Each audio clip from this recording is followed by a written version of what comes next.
politik seperti ini pasti banyak isu-isu seperti itu. Jadi tolong di cross check kebenarannya.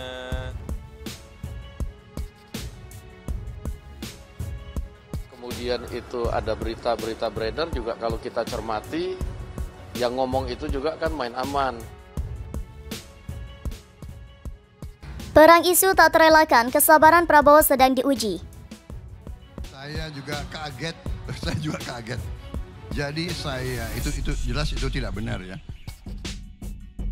Politik adalah dunia yang penuh dengan intrik dan drama. Ketika kita memasuki tahun politik, semakin sering kita melihat isu-isu kontroversial dan tuduhan yang mengemuka. Salah satu contoh nyata adalah tuduhan terhadap Prabowo Subianto yang dianggap sebagai salah satu bakal calon presiden dari Koalisi Indonesia Maju KIM yang menyebutkan bahwa dia menampar dan mencekik Wakil Menteri Pertanian Hafrik Husnul Qalbi selama rapat kabinet di Istana Negara.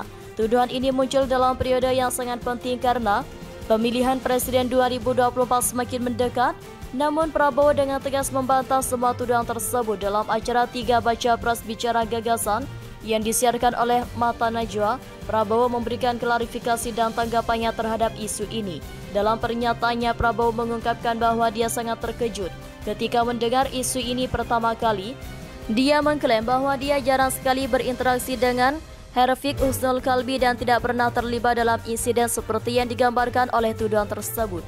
Saya juga kaget, jadi jelas itu tidak benar ya, tidak pernah ada rapat seperti itu. Saya juga jarang berhubungan dengan Wamen Pertanian, mungkin saya pernah ketemu sekali sepintas, ujar Prabowo.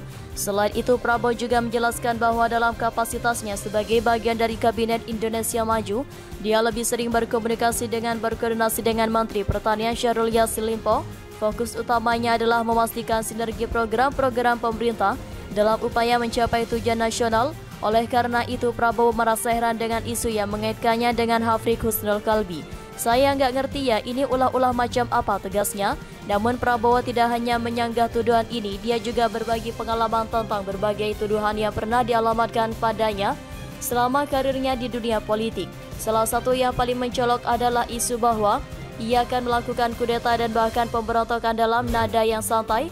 Prabowo menyindir, nggak tahu muka saya muka kudeta kali ya. Pernyataan seperti ini menggambarkan sikap Prabowo yang tenang dalam menghadapi tuduhan yang dilemparkan padanya.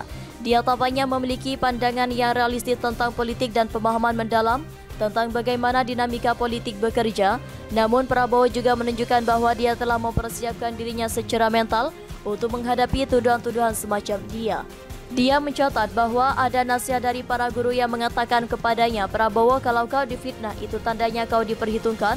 Dengan kata lain, dia merespon tuduhan dengan sikap yang bijaksana, tidak terlalu terpengaruh dan percaya bahwa fitnah yang jahat akan kembali kepada mereka yang melontarkannya. Saya nggak urus, moga-moga yang melontarkan itu akan sadar, tambahnya. Pernyataan Prabowo ini menunjukkan bahwa dia memiliki pemahaman yang dalam tentang karakter politik dan bahwa dia siap menghadapi tantangan dalam perjalanan menuju pemilihan presiden 2024. Namun, Prabowo bukan satu-satunya yang merespon isu ini. Presiden Joko Widodo juga memberikan komentar terkait isu tersebut. Jokowi menyatakan bahwa selama masa pemerintahnya ia tidak pernah melihat adanya peristiwa seperti yang dijelaskan dalam isu tersebut. Dia bahkan menjelekkan dengan berkata, setahu saya tidak ada peristiwa seperti itu, masa menyekik? Memang tahun politik ini banyak berita-berita seperti ini. Komentar Jokowi menunjukkan sikap yang tenang dan tidak terlalu terpengaruh oleh isu sensasional yang muncul menjelang pemilihan presiden 2024.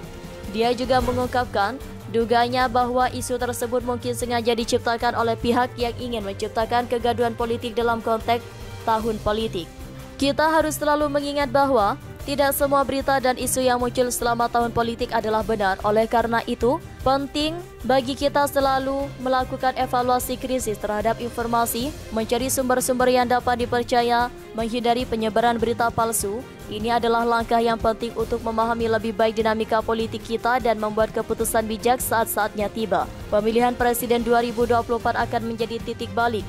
Yang penting bagi Indonesia bagaimanapun juga, untuk membuat keputusan yang benar, kita harus memilah informasi yang benar dari yang salah dan tidak terpengaruh oleh sensasi politik yang mungkin mencoba membingungkan kita. Dalam waktu-waktu sulit seperti ini, penting masuk tetap tenang, berpikir rasional dan melakukan penilaian yang bijak.